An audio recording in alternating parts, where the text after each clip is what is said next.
Hey guys, welcome to Thursday and Friday's meeting or group teaching session where we're going to cover pages 13 and 14 of your packet. Essentially, we're going to go over the last two pages of the story. I'll show you how to break down 13 and then the last page, page 14. There's only a few things, so I'm going to see what you can find on your own, but check your answers against this one for page 13 because there's not too many. Should be a little simpler than some of the others. And it shouldn't take you too long to do. So let's go ahead and get started. I'm going to go ahead and share my screen with you so you know what we're looking at.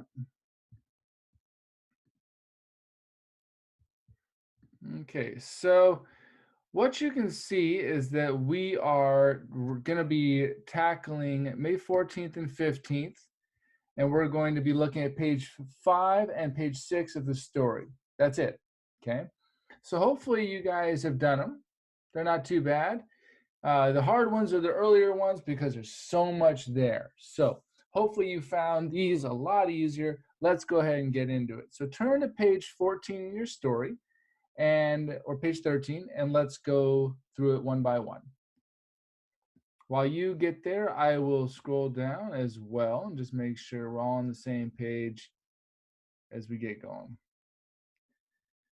All right. Hopefully on page 12, you found out what was ironic about the cures that the angel gave everybody. They're hilarious when you start to see like what was the problem, what was the solution. It's like coming to your mom and saying, "Hey mom, I got a stomach ache," and then all of a sudden she's like, "Here, here's a new stapler for you."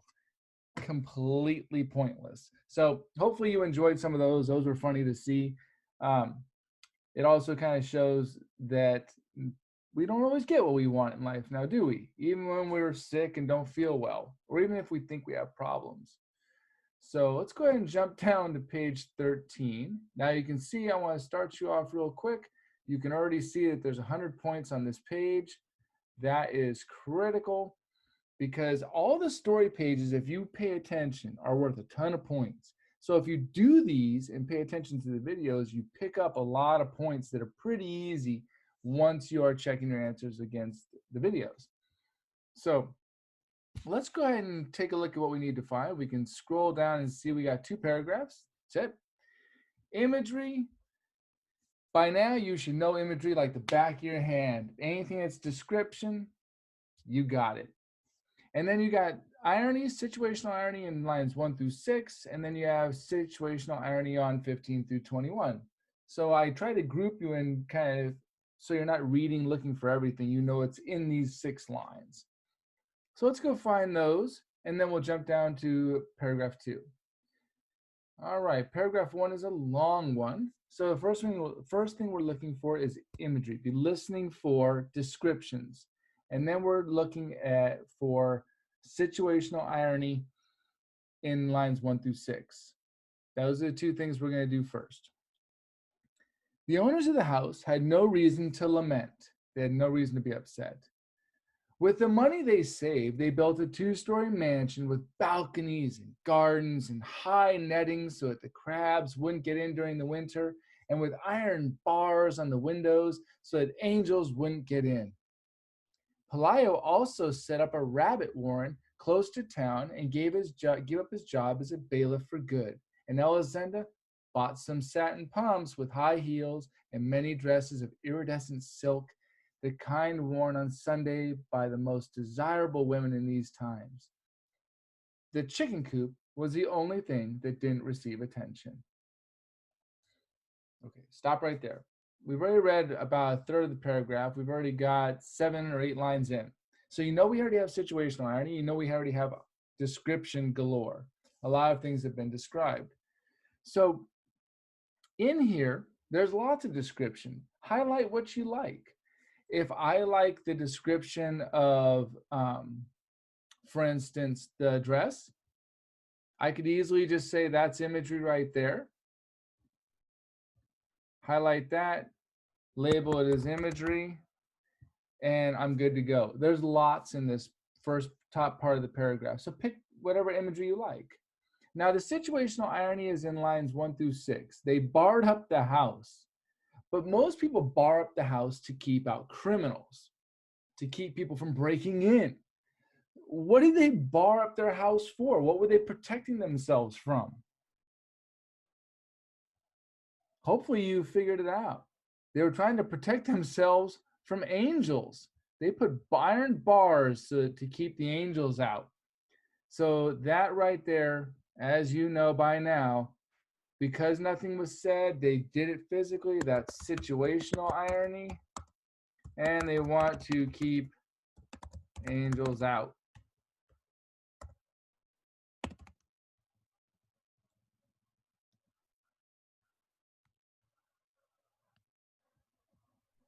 That is definitely ironic and unusual. It's not what you expect.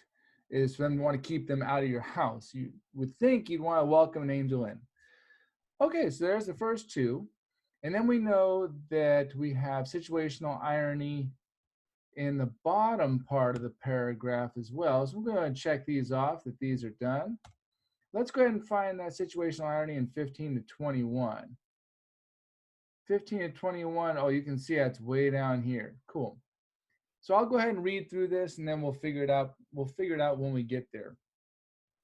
Note these questions in the margin, answer them. They're important for you understanding what's happening in the story and kind of making connections and improving your thinking about what's happening. Okay, so expect me to stop there and address that question mark and down here as well. All right, here we go. If they washed it down with creolin and burned tears of myrrh inside it every so often, it was not in homage to the angel, but to drive out the dung heap poop stench that still hung everywhere like a ghost and was turning the new house into an old one. At first, when the child learned to walk, they were careful that he not get too close to the chicken coop. But then they began to lose their fears and got used to the smell. And before the child got his second teeth, he'd gone inside the chicken coop to play, where the wires were falling apart. So I had already noticed earlier that there was that question of what do we learn about fears and time? And I think that you start to make some connections here. Think about it. The family was afraid of the chicken coop. They kept their kid away. Over time, what happened to their fears? Hopefully you started to think and pause. Over time, we lose our fears. Even if bad things happen to you, enough time passes where you will forget what that was like and you will take that same chance or risk or do that thing again. So make sure you make a note, right in the margin over here, write down your thoughts, address this based on what you saw here. Okay, let's continue. We're looking for situational irony in 15 to 21, in lines 15 to 21. The angel was no less standoffish with him than with other mortals, but he tolerated the most ingenious infamies with the patience of a dog who had no illusions. In other words, he sees the reality and the truth in front of him. He knows what's happening to him. They both came down with chickenpox at the same time. The doctor who took care of the child couldn't resist the temptation to listen to the angel's heart. And he found so much whistling in the heart and so many sounds in his kidneys that it seemed impossible for him to be alive. What surprised him most, however, was the logic of his wings. They seemed so natural on that completely human organism, they couldn't understand why other men didn't have them too. Situational irony, there's quite a bit here actually. There's probably two or three. Just find one that you think is ironic. What event here that happens is unexpected? So I let you know one of them right there in the margin. What is ironic about his heart considering how he looks? Think about how the angel looks. Think about what his heart sounds like. Do they match? Or are they very, very different? Do they not match? Think about, find something, a couple things, one or two things here that you think is situational irony. The first one that I'm going to give you is that his kidneys, one situational irony is that the kidneys had sound. That's one. Because if your kidneys have sound, then it makes it almost impossible for them to do the job of filtering out what would be urine or other things. That's what they're for. So that's ironic. It's unusual. You would expect organs to still work, like hearts to be hearts and kidneys to be kidneys, and eyeballs and gallbladders to all do their job. So that's one. Answer this question regarding what's the irony about his heart and the way it sounds. You should be able to figure that out just by thinking about the way he looks and what the heart does, and do those match. Okay, so we've got situational irony. We've got page 1, paragraph 1. Paragraph 2, if you look, we have a simile. You have two things compared using like or as. You have imagery, a description. You have direct characterization, another description. You finally have verbal irony. Someone says something that is the opposite of what you expect. We haven't had that yet. It's the first verbal irony we've had. So unless someone talks, you shouldn't even be paying attention to it for irony. It has to be someone speaking. I let you know it's mid-paragraph. And then you're looking for situational irony towards the end. So let's go ahead and grind through the second paragraph. There should be quite a bit of it, probably pretty early. If you look, it's a short paragraph, and we got simile, imagery, and direct characterization, these three in the top half. Because remember, they go in order. All right. When the child began school, it had become some time since the sun and rain had caused the collapse of the chicken coop. The angel went dragging himself about here and there like a stray, dying man. Pause. What do you notice? Read that line again. What do you see? Good. In these lines right here, you should have already seen that this quite clearly is, this is your simile. Because they compare the angel to a dying man, which is kind of ironic because he's heavenly. He can't die, and yet he's being compared to a dying man. All right, so we're looking for imagery next. Just check off that we got simile done, imagery. Now, could this also be imagery? When you use a simile to describe someone, could that be imagery? The answer is yes. So you can make a note that this is imagery as well. They work at the same time. You might see more imagery later, but this also is imagery. They would drive him out of the bedroom with a broom and a moment later find him in the kitchen. He seemed to be in so many places at the same time that they grew to think that he'd been duplicated, that he was reproducing himself all over the house. And the exasperated and unhinged Elisenda shouted that it was awful living in that hell full of angels. He could scarcely eat, and his antiquarian eyes had also become so foggy that when he went about bumping into posts, all he had left were the bare canelae of his feathers, the parts that connect the feather to the body. Pelayo threw a blanket over him and extended him a charity of letting him sleep in the shed. And only then did he notice that he had a temperature at night and was delirious with the tongue twisters of an old Norwegian. That was one of the few times they became alarmed, for they thought he was going to die. And not even the wise neighbor woman had been able to tell them what to do with dead angels. Also, think about it. If you let an angel die at your house, according to religion, what would happen to you? I mean, it's not in the Bible, that kind of punishment to like kill an angel. But if you let one die, what would happen? So just think about that. This story right now is kind of a warning, is it not, to people that read it of what to be careful and not do. Okay, we had direct characterization and imagery. So when we know there's direct characterization, they're describing someone. So who they describe in this paragraph? Did they describe Elisenda? Did they describe the old man? Did they describe Pelayo? So if you read through,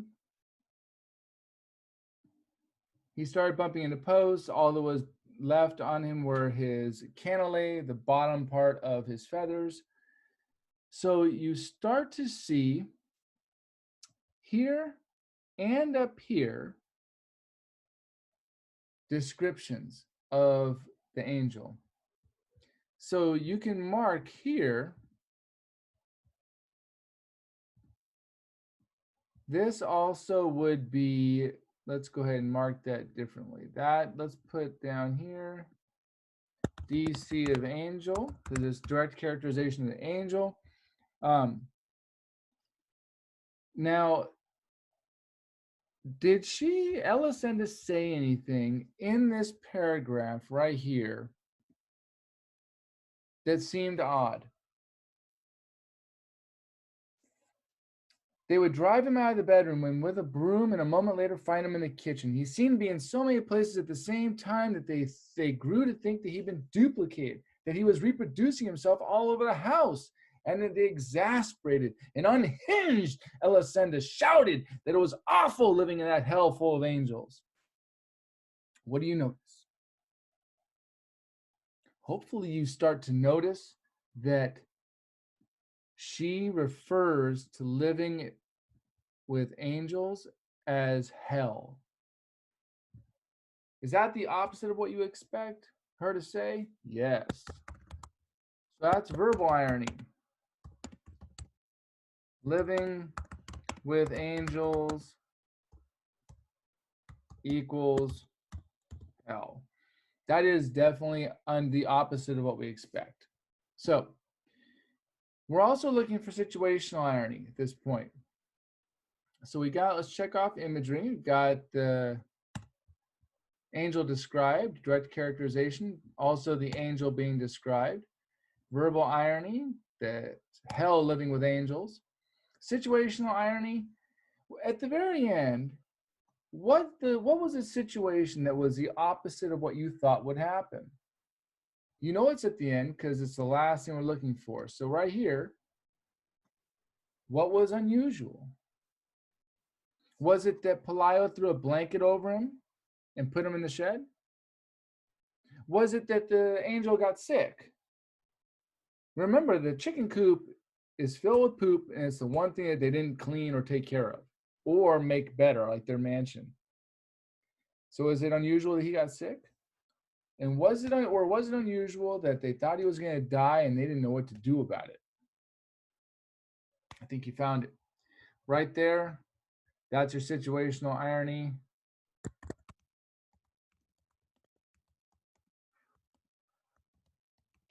They don't know what to do with the angel. Exactly.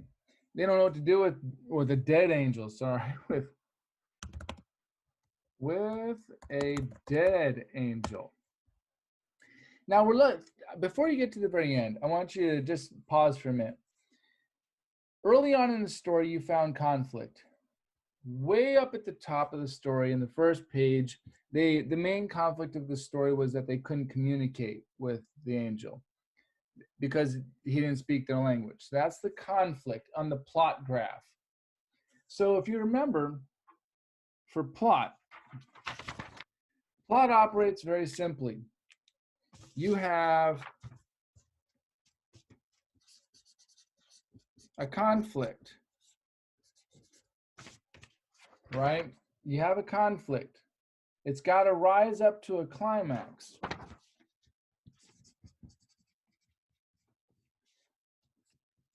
And then it's got to fall to the resolution, the ending. If you remember this look, the conflict was that they couldn't speak to the angel. We are now, next page, at the resolution. What would be the climax? What was the most important part of the story? What was the climax? Is it here, where he almost dies? Was the climax earlier on the previous page, where they don't know what to do and they can't figure out what he is? It's a tough one to figure out in this story. I think that you might find it either here or it might be all at the very end. Sometimes the climax is at the very end of the story, right next to the resolution. But just remember that we need to find it. It can't just disappear. So situational irony, we're now done. All right, last page. And you can look, you got climax right here, and you got resolution. They're all on the same page. The climax is the high point of the story. In Gabriel Garcia Marquez, he's notoriously subtle. In other words, it's not a big deal. It's not going to be like all of a sudden he's hanging Elisenda by her throat and almost going to kill Pelayo. It may be very, very subtle, quiet, not something big. So I'm going to leave this page for you. If you have any questions, let me know. Feel free to email me or text me, and I'll be happy to help you through it if there's things you got stuck on, okay? Just know that these go in order. So the first thing you're going to see, number one, is the climax. Then you'll see situational irony. Then you'll see a resolution to the story. And then you're going to have situational irony again. Okay?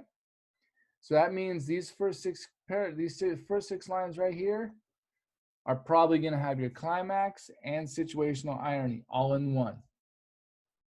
So good luck. Let me know if you have any questions, and I'll be happy to help you.